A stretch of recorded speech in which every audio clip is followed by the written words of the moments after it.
ఇక్కడ విజయవాడ మండలంలో old pipe machinery tools association MK Baig కాంప్లెక్స్లో దాదాపు 57 షాపులు 66 షాపులు ఉన్నాయి.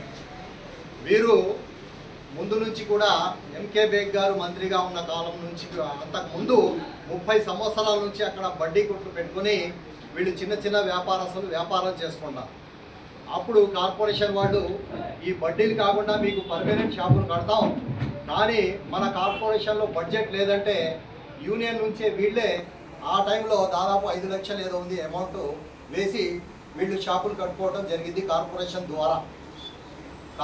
ద్వారా షాపులు కట్టుకున్న తర్వాత కూడా 25-30 సంవత్సరాలు అయిపోయింది.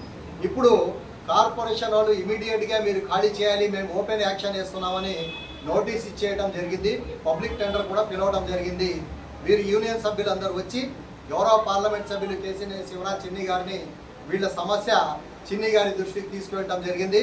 చిన్ని గారు సానుకూలంగా స్పందిస్తూ మీరు 30, 40, 50 సంవత్సరాల నుంచి అక్కడ ఉన్నారు కాబట్టి ఆ షాపులు మీ కిందకే ఉండాలి, కావాలంటే కార్పొరేషన్ ద్వారా కమిషనర్తో కలెక్టర్తో మాట్లాడి అద్దె ఏమైనా అటు ఇటు అయితే నేను మాట్లాడతాను, ఆ షాపులు మీకే దక్కేటట్లు నేను మాట్లాడతానని మన విజయవాడ పార్లమెంట్ సభ్యులు కేసీఆర్ చిన్ని గారికి కూడా హామీ ఇవ్వడం జరిగింది.